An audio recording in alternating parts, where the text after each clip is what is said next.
રહ્યા છો Vadodara 24 news channel. હવે જોઈએ અગત્યના સમાચાર. સ્વચ્છ ભારત મિશન અંતર્ગત શહેરી વિકાસ અને અર્બન મંત્રાલય દ્વારા નિર્મળ ગુજરાત 2ના કાર્યક્રમ અંતર્ગત સફાઈ ઝુંબેશને વધુ સઘન કરવા માટે 1 તારીખથી 15 તારીખ સુધી 1 જૂનથી 15મી જૂન સુધી વડોદરા શહેરના અલગ અલગ ક્ષેત્રમાં સફાઈ ઝુંબેશ કરવામાં આવનાર છે. 1 થી 15 દિવસ સુધી અલગ અલગ સ્થળોની સફાઈ કરવામાં આવશે.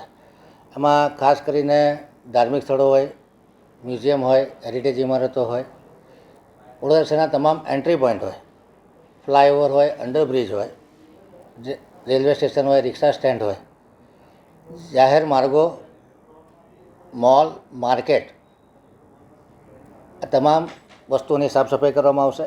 ખાસ કરીને સિવિલ હોસ્પિટલો, પીએચસી, સીએચસી, આંગણવાડીઓ, વસાહતો અને હાઉસિંગ કોલોનીઓ, એ સિવાય જે વોટર બોડીઝ છે, ગાર્ડનો છે, આ તમામ વસ્તુઓની અલગ દિવસે અલગ અલગ ક્ષેત્રની સફાઈ કરવામાં આવશે. 1 તારીખથી 15 તારીખ સુધી કાર્યક્રમ કરવામાં આવનાર છે.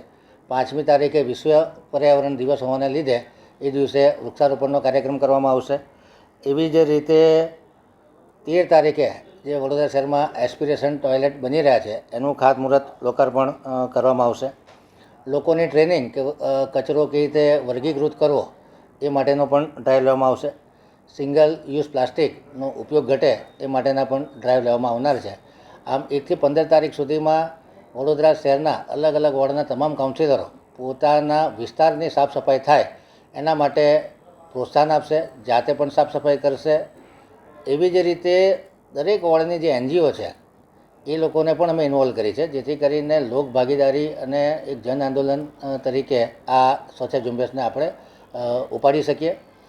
લોકોનું પાર્ટિસિપેશન થાય, લોકોનું બિહેવિયર સુધરે, લોકોની લાઇફસ્ટાઈલ સુધરે એ દિશામાં જ્યાં સુધી પ્રયત્ન કરવામાં ન આવે ત્યાં સુધી સફાઈના માનદંડોમાં આપણે ખરા ના ઉતરી શકીએ. માટે આપ સૌના માધ્યમથી 1 તારીખથી 15 તારીખ સુધી તમામ નાગરિકોને અપીલ કરું છું કે કોર્પોરેશનના જે કાર્યક્રમ છે એમાં સહભાગી થાય. ખાસ કરીને પોતાનો એરિયા સ્વચ્છ અને સુઘડ રહે, જેથી કરીને વડોદરા શહેર હેપી અને હેલ્ધી રહે એ દિશામાં કોર્પોરેશન કાર્ય કરી રહી છે.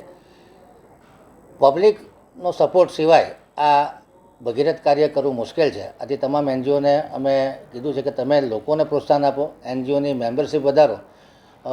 ફોરેન કન્ટ્રીઝની વાત કરીએ તો દર 10 વ્યક્તિમાંથી 8 વ્યક્તિઓ કોઈને કોઈ એનજીઓનો સભ્ય હોય છે.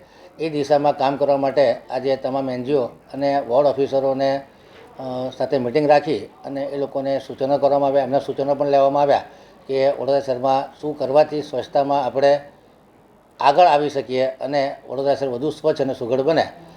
એના માટે આજે મિટિંગ રાખી હતી અને 1લી તારીખથી 15મી તારીખ સુધીમાં કાર્યક્રમો કરવામાં આવ્યા.